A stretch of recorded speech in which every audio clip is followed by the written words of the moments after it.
Welcome back to She Asked, Tools for Practical Hope. I'm your host, Anna McBride, and I am so excited that you're here. We've reached the end of the year, guys. Oh my gosh, 2025 is coming to a very fast end. And we wanted to wind up the year with a 3-episode capulation of things that we are completing. Maybe they're concepts that are shifting. I know these are ones that I'll be covering are how I'm shifting in them. And I'm offering them to you as a way for you to consider, like where you are now and where you would want to be heading into 2026. The first one is going to be about money. Money. It's a topic that carries a lot of energy. One of the things that's important to consider about money is how it mirrors where we are in our self-worth. Yeah, this has been a part of my story, my healing story, is how I have healed and worked on healing my self-concept around my worth. So I want to begin, as we like to do in all of our episodes, with a story. This one's about money, and it's my money story. I grew up not knowing much about money. I was in a large family with 2 parents that had 2 different relationships to money. My father came from the Depression, the era where everything was scarce. There was a lot of scarcity in his upbringing.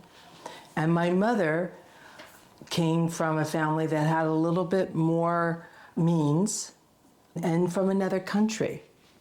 So there was a lot of layers around their relationship to money. In my case, being from a large family, you would think like we didn't have much, that we would be really struggling. Yet I have never worried about money. Interestingly enough, what I worried about was what I really felt was scarce, and that was love. And we'll get to that in another episode. In this episode, I want to share with you this story around how I began to relate to money. I, again, grew up in a large family, and my father worked really hard to be able to support all of us. He was working all the time, traveled in his field, and was gone quite a bit. And we were always told it was for his work and that it was because he was providing for us. Interestingly enough, I didn't know what he did for a living. We didn't talk about it. And we never talked about what was his salary or what that looked like. Like, we never talked about money. The only thing I knew about money was that my mother was always really anxious around there not being enough. And I can understand that. She had 11 children to take care of, with my father traveling, so he was gone a lot. And as she would tell it, he would leave for the week, for a couple of weeks, and leave her some cash on the windowsill in the kitchen. Like, literally like a $20 bill, maybe 2 of them, if he was going to be gone for a couple of weeks. To feed 11 children, I know we're talking about decades ago. However, holy moly, I can't even imagine what that was like. My mother was a hustler. She had deals all over town with the butcher, the baker, and the candlestick maker. Seriously. And with a neighbor who was a hunter. And their deal was that if he hunted and she cleaned them, they would split them. And so there were many mornings when I would wake up and there would be carcasses of deer and geese and lots of other fowl that he had hunted that she was going to clean. I thought it was like a war zone. It really was something. However, looking back as a mother, that must have been so stressful for her to have to make up for what was the deficit between the cash that my father left for her and the amount of mouths she had to feed. I saw the stress in her eyes dealing with that. She also would say to all of us, don't you dare get married until you have a career, and make sure that you can take care of yourself. Now, I'm one of 7 girls and I have 4 brothers, yet she kept drilling that message to us, the girls in the family. Like, we had to have a career, we had to have our own ability to provide for ourselves. What was interesting was I paid more attention to what my mother did, not what she said. And I also noticed that what my mother did was she always deferred to my father when it came to money. He was in charge of making it. He was in charge of how it was spent. He was in charge of everything related to their money. His name was on the bank account. She couldn't even access their money. She couldn't get credit cards in her name. I know that was more about the times that we were in. However, it was very traditional, very restricted in her access to money. So I grew up in that environment and then got married and recreated that same story. When I got married, I didn't have a career. And within 10 years of our marriage, I was a mother of 3 children. Still no career. At that time, I was pursuing the idea of becoming an athlete, a professional athlete, although it wasn't the way my life turned out. Yet I didn't have a means to make my own money, and my husband, it was in charge of all of our financial decisions. He was the major breadwinner, and so he decided how our money was invested, how we were going to spend it. We had a budget, and if I was going to spend anything over a certain amount, we had to talk about it. He was very controlling. I just saw it as something familiar because this is what I grew up with.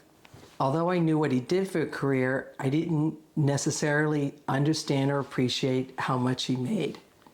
I just was always told it was more than me. So my relationship to money has been very much like my childhood. So therefore, I didn't own my relationship to money until I had to. And my marriage lasted for 3.5 decades. So for 3.5 decades, I continued that storyline. And I am here to tell you that what I learned from all that is I was contributing towards how disempowered I was around money. And it was very much tied to what I thought my worth was. I would only progress or allow myself to progress in the area of income to a certain point. I had negotiated with my husband about moving my business to our property, and he thought that was a good idea because of the tax write-off. So he encouraged me to become our tax write-off, which meant that I could only make so much money because we had to have enough losses to write off. So I was participating in the process that kept me from being fully self-supporting. It was only upon the end of my marriage that I really had to start taking responsibility for financial decisions. I still needed more time to mature there because I didn't understand and appreciate the healing I had to do around my self-worth in order to be able to make better decisions where money is concerned. I am happy to say that I have shifted so much in this year around the relationship of money that I feel like my worth internally has risen so high and it reflects externally in my life. And we will get to how that's possible today. So what I want you to take away from this story is that our family of upbringing pretty much helps define what our relationship to money is. What we saw growing up, how people related to money, we inherit those stories. There are very few of us that actually create a healthy relationship to money without having to go through an unhealthy relationship to money. So let's begin there, right? If you are one of those people, like I was, that really struggled to have any relationship to money or a healthy one, you're not alone. Statistically speaking, money is one of the number one reasons why people are anxious. 65% of our population cites money as the number one stressor in their life, according to the American Psychiatric Association, a poll they did back in 2003. Yeah, it makes people feel anxious because they don't know how to relate to it. They don't know what to do with it, or they think like they're doing it wrong. I know I did. I don't know about you. So when I stopped hoping that money was going to figure itself out on its own, that's when my relationship to it changed. I've talked about this before, but back in February of this year, I began the process of attempting to buy a condo here in New York City. It had a big down payment that I had to make, but I wasn't quite in a position that I am now in terms of my clarity around my relationship to money. This was a tough lesson for me because I not only lost the condo, I lost my deposit. It's a lot of money. It's very embarrassing, for one, and two, it was very stressful because I said to myself, I can't keep going through this. I have to really look at the way I relate to money, the way I relate to my relationship to it, so that I can make better investments. I can hold myself accountable and also really look at the way I think I'm supposed to be handling it. As a result of that experience, I really started leaning into and looking at all the ways in which I had been relating to money and how I wanted to shift on that. One of the things that kept coming up was that my self-concept around my worth was very limited, very immature, and very built upon my old story in my marriage and even the one my parents had. I had been carrying a story with me that pretty much said I wasn't worth much. I wasn't worth taking the time to get to know what I want money to do in my life, how I want to invest it, or how I see myself making it. I don't profess to pretend that I know what I'm doing with money, yet I can tell you now I have help. Now I'm completely honest about what I know and what I don't know. Back in February, I pretended I knew what I was doing when it came to buying that condo. Yes, in New York City, we have attorneys, we have realtors, financiers that will help you put all that together. But did I ask them for help? No, because I didn't want to admit what I didn't know. Now, because of that humbling experience, I am more open about that. I am now sitting in a home that I have purchased 6 or 7 months after that experience, yet in that time, I really had doubled down on my healing process relative to money. I remember going into the purchasing of this condo, and I had a conversation straight up with the attorney, the realtor, and the financer, and I said to all three of them, I don't know what I'm doing, and I need you to help me see everything clearly so that I don't repeat what I did back in February. And they were all in to help me. Interesting what happens when you ask for help. And they were also wanting me to be successful in the purchase of this condo. And so here I am, able to tell you that when you can be that honest, that clear, and that healed, things work out better. So that lesson brought forward a few things that I want to just emphasize with you, and that is about certain habits we have around money. My habit up until the point of when I went through that process had been not to be completely forthcoming about my limitations. I had a habit of just moving so quickly through a process. And that had to do with other challenges that I have, but I was so quick to rush, I didn't want to miss out.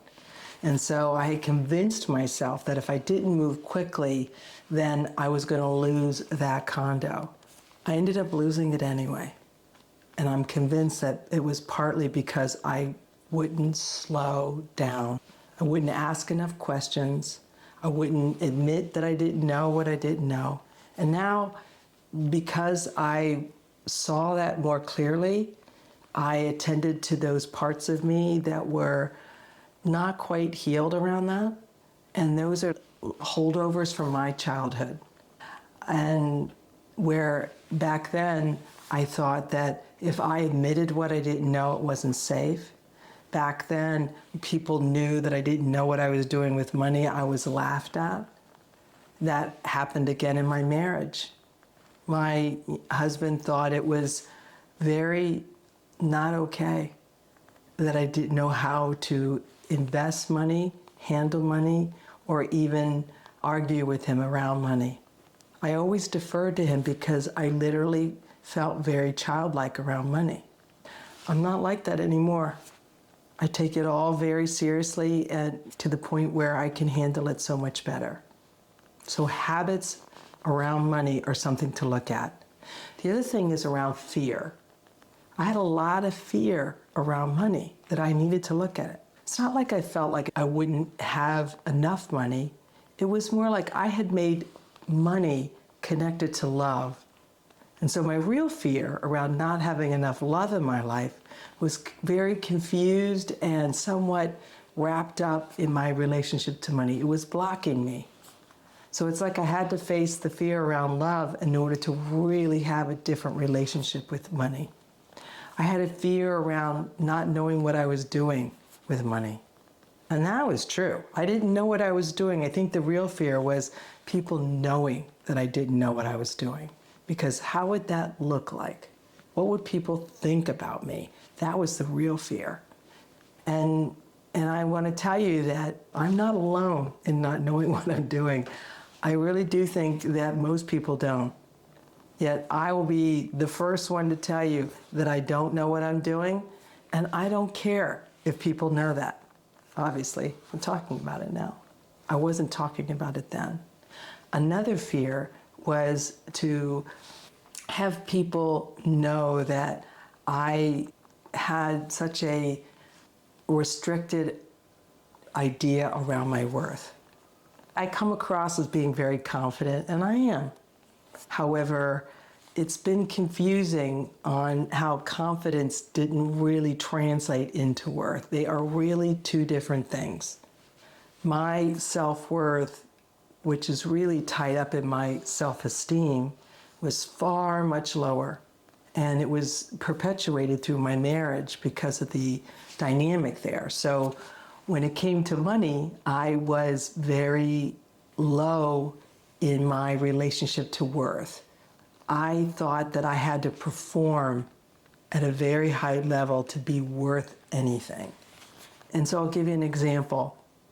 I worked for the better part of 2 decades as a therapist. And for more than half of that time, I never raised my rate, which was way too low to begin with. And I really wanted people to feel like they got a good deal.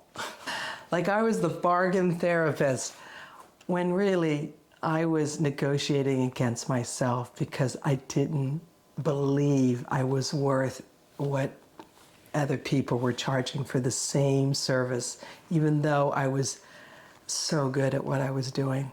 So this idea around self-esteem, self-worth, and money is something to think about if you are struggling with the same thing. And yet it's very understandable because one relates to the other. Self-esteem, self-worth, and money are in a triad with each other. And how we relate to ourselves and our worth is a direct consequence of what our income would look like. So if you are like me and you struggled to see that you were more deserving of better income, if you've never even thought about that or haven't fought for yourself to keep raising your worth, then it might be something to think about. That was a fear of mine, not being worthy. I'm so grateful to be able to sit here and tell you that I have really leaned into that I don't struggle with that the way I did. I'm able to change my mind, and so are you. It's not something to give yourself permission for, although if you need one, write that slip right now, because you deserve to open up your mind and allow money to be coming to you at a higher level, because you are shifting your relationship to yourself, your worth, and to money, which includes habits, which includes just what you think you are worth. So intertwined, it's incredible. So now let's get to the real crux of this conversation, and that is what we are going to leave behind in this year in regards to money. And to me, this is really about a boundary, right? Boundaries are sacred. Boundaries are what we will no longer participate in, what we're no longer going to do. And so when it comes to money, it's important to consider about boundaries. I know that for myself, what I am leaving behind, what I will no longer do, is to think that money isn't something that I ought not to consider. It's not going to be an afterthought. Like how I look at numbers relative to income, and how I look at bank accounts, how I look at all my investments. This is something that I used to avoid. I am leaving behind avoidant behavior when it comes to money. I want to leave behind all avoidant behavior, but particularly when it comes to money. So I don't want to avoid looking at my bank account, because if I'm avoiding it, it's because I'm fearing something. And so now I want to face my fear and do it anyway. And so therefore the avoidance just becomes less of an issue. I am looking at my bank accounts regularly. I'm looking at my investments regularly, and I'm looking at the way I'm spending my money. I'm no longer avoiding that. In this day and age, it's too easy to spend money. Your cards are on your phone. You just have to tap and you spend, right? Or you just scroll online and you hit buy, buy, buy. I know I've done it. Now I'm practicing the pause before I spend.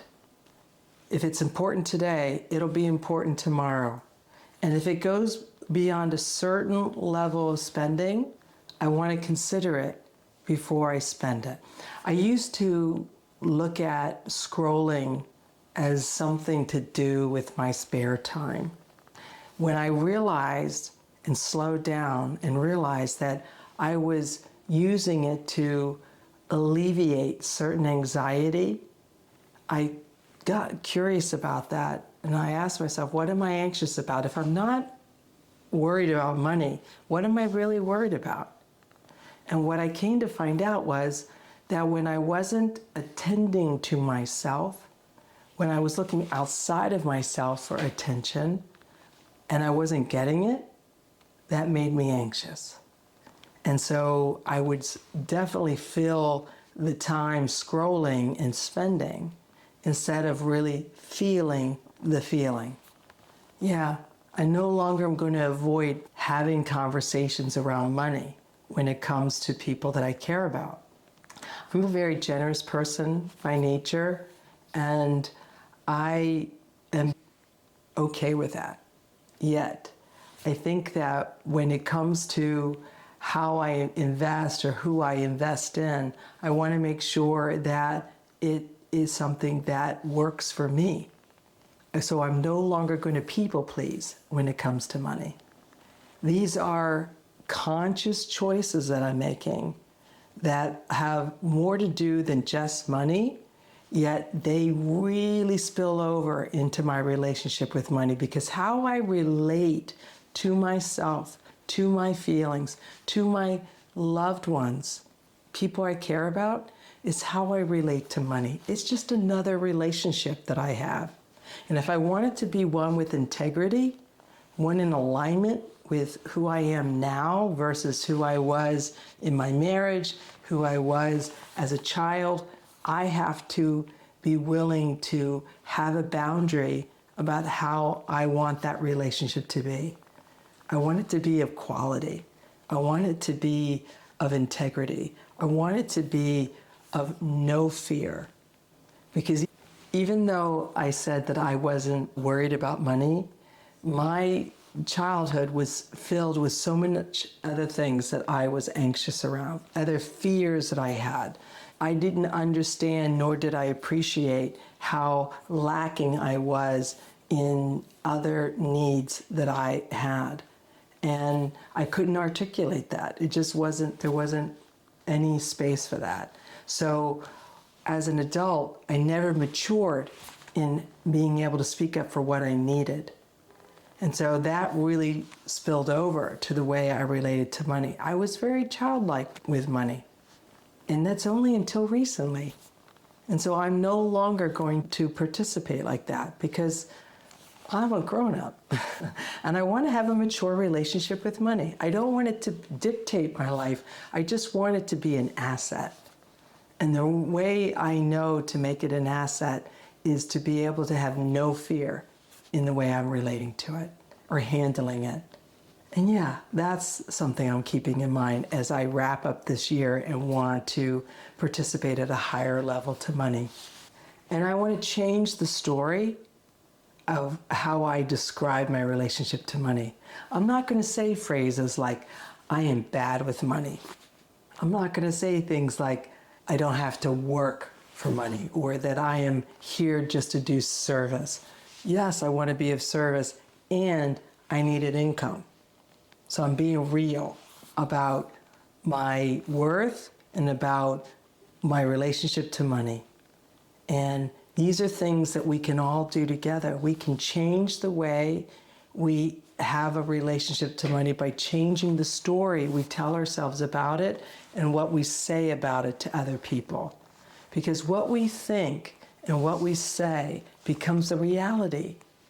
It becomes the belief system that participates in the way we relate to what we are doing. And as we approach 2026, I want us all to experience the abundance that's right around the corner. The year 2026 adds up to the number 1. And numerologically speaking, that means creative, beginning. So we're going to begin again in creating our relationship to money. So how do you want it to look like? I can tell you that I want it to be abundant. I want it to be low fear. I want it to be realistic, not a fantasy. I want it to be real, and yet I want it to be an asset in my life. So that looks like having a plan, a simple one, not complicated, having one that's realistic that I can live by and participate in and be willing to shift. Because as my life changes, so should every relationship in my life. They should grow. It should expand. It shouldn't stay the same. Because rigidity is like fear. And I don't want to be rigid. I want to be flexible. I want to be expansive. And I want my relationship with money to reflect that. I want to remove shame from my game. And that includes my relationship to money. So what that would look like is that I want to save without shame, I want to spend without guilt, and I want to be clear about what I'm choosing to spend my money on. Not people please to do it, not be doing it out of fear and restriction, yet I want to be conscious about it. And I really want to see that the way I approach my relationship to money to be an extension of my ever-growing self-respect, self-worth, and self-esteem. And as I continue to heal and grow in those areas, my relationship to money will just keep getting better and better, and so will yours. So one of the last thoughts as we wind up here that I want to leave you with is this idea of enoughness. One of the biggest fears that I had was that I wasn't enough, that I had to perform at a higher level to be worth anything, worth being loved, worth an income, and worth being somebody that could be of service to people in this world. And I'm here to tell you that I have learned the biggest lesson around being enough. I am enough. I have enough, and I do enough because I'm here. My connection to all of you is because I realized that I have a story, one which people can learn from, one which I have grown through, and that is enough. I don't have to embellish it. I don't have to make stuff up. I just need to be me. That's a value, and that's a lesson. So if you're struggling with enoughness or not feeling like you're enough or have enough or do enough, learn from my story, because you are, you have, and you do enough just by being here. I want to offer you a few journaling questions in case you want to go deeper.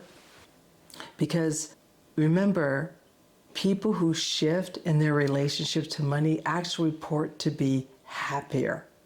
And I'm all about expanding happiness, as is our podcast. We want you to heal and grow and expand. That's what the She Asked is all about. So why not shift and grow when it comes to money, so you too can have a happier existence and relationship to it? So here are some journaling questions to consider. What is the earliest belief that you can remember having about money? And who gave it to you? You inherited it. So where did you inherit it from? And where in your life do you avoid financial responsibility? And what is the emotion or feeling behind it that's contributing towards that behavior? If your financial life were to feel more grounded, more empowered, and more abundant in 2026, what would your life look like on a day-to-day basis? Because if you can see it, you can be it. So imagine, what would your life be like if you were more grounded in your relationship to money and you lived with the belief that it was abundantly available to you? I'm not talking about magical thinking. I'm talking about expanding your relationship in just what your belief system is around money. It matters. So consider those 3 questions. And if this episode resonated with you, subscribe to my newsletter, where we're going to be offering more information relative to this topic ongoing. And you guys, we have a retreat coming up in 2026, in April of 2026, and I want you to find out all about it. So subscribe to our newsletter, offer this out. If it resonated with you, I know you can think of somebody that it would resonate with. Share it. And let's all start shifting in our relationship to money so that we can have a more abundant 2026. Thank you for tuning in.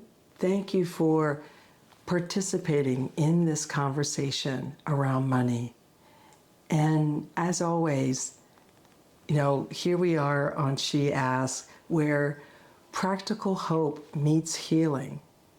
And until soon, please be well.